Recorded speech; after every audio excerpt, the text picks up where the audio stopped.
السلام عليكم اعزائي المشاهدين، اهلا بكم في فيديو جديد ومراجعة فيلم اندرتون. فتابعوا معايا الفيديو واعملوا لايك وشير واشتركوا في القناة واستنوني ان شاء الله، عشان في بكرة فيديو مهم نازل، في حاجة انتوا طلبتوها مني اكتر من مرة فهنعملها بكرة، ويعني ان شاء الله تكون فتحة خير علينا. ويلا بينا نبدأ. تتعرض مقدمة بودكاست عن الظواهر الخارقة للطبيعة لمطاردة من قبل تسجيلات مرعبة ترسل إليها بطريقة غامضة.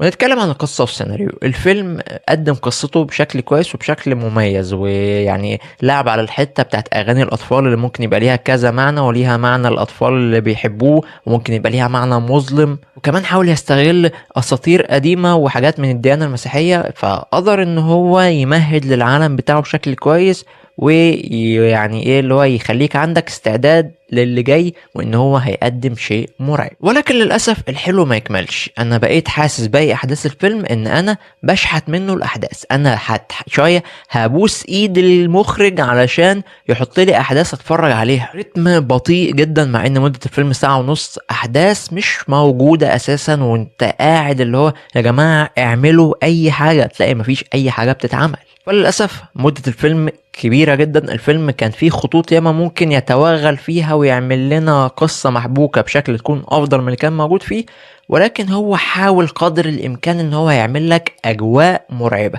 وهنا ده يودينا للسلبية التانية اللي معانا، وهي جانب الرعب اللي موجود في الفيلم. الفيلم للأسف الشديد حاول ان هو يفرض علينا جانب الرعب بالعافية، وحاول يوهمنا ان هو بيقدم شيء مرعب للغاية. هتلاقيه طول بقى الكادرات يعني جايب كادر واسع، في جزء البطلة قاعدة فيه في الجنب والباقي مظلم مع شوية خيالات كده كأن حد واقف موجود. وكده بقى ايه يعني في مخيلته ان انا بتفرج خلاص انا مت على نفسي من الرعب وخفت وخلاص، واقتنعت ان انت بتقدم شيء مرعب ومش هعرف انام لوحدي النهارده. ده على اساس ان يعني اللي بيتفرجوا عليه اطفال صغيره اساسا. فهو معظم الرعب اللي موجود عباره عن ان انا هوهمك ان انا بقدم حاجه مرعبه، لكن انا في الحقيقه انا ما بقدمش احداث اساسا. انا ما فيش احداث ان انا اناقشها عشان اقدر ان انا اقدم شيء مرعب. وعلى فكره هو في افلام بتقدر توهمك ان في شيء مرعب، بس لما يبقى في احداث، لما يبقى في حبكه، لما يبقى في قصه، يعني ايه لو في عوامل بتخدم على جانب الرعب تقدر ان هي تظهره بصوره كويسه، فانت وانت بتتفرج ممكن تخاف.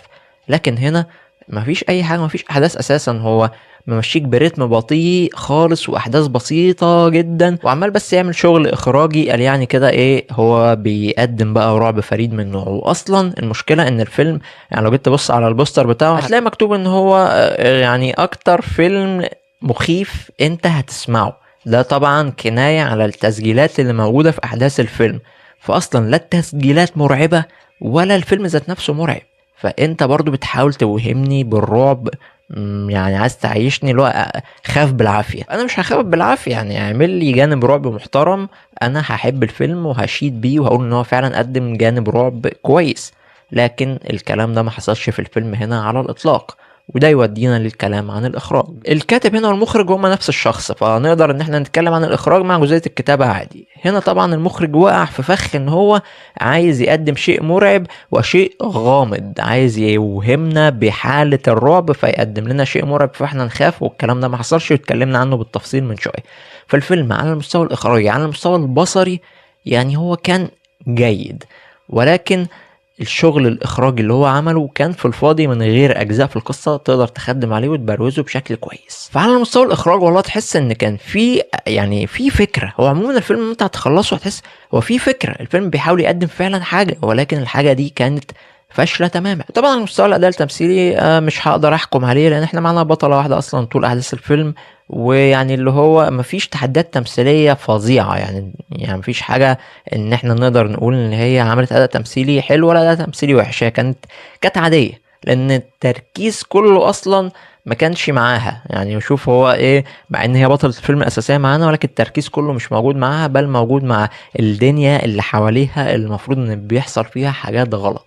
تقييم الفيلم 5/10. الفيلم الحقيقة فرصة مهدرة، كان ممكن يطلع منها بحاجة نظيفة جدا وحاجة مرعبة قوي، ولكن الفيلم قرر ان هو هيوهمنا ان هو بيقدم حاجة مرعبة في حين ان اصلا احداثه قليلة وما فيهوش حاجة مرعبة اساسا. ففرصة مهدرة الصراحة. كاتب ومخرج الفيلم كان يعني لو وقف شوية مع نفسه كده وفكر كان هيلاقي ان عنده كتير كان ممكن يقدمه جوه احداث الفيلم، ولكن هو قرر ان هو هيطلع لنا بالصورة النهائية اللي كانت موجودة واللي هي مش افضل حاجه. وبس كده اعزائي المشاهدين، نكون خلص فيديو النهارده. ما تنسوش تدعموني وتعملوا لايك وشير، وتاكدوا ان انتم مشتركين في القناه ومفعلين الجرس ومستنيني بكره عشان الفيديو اللي هينزل. واشوفكم بكره ان شاء الله، ويا رب الفيديو اللي جاي يعجبكم. سلام عليكم.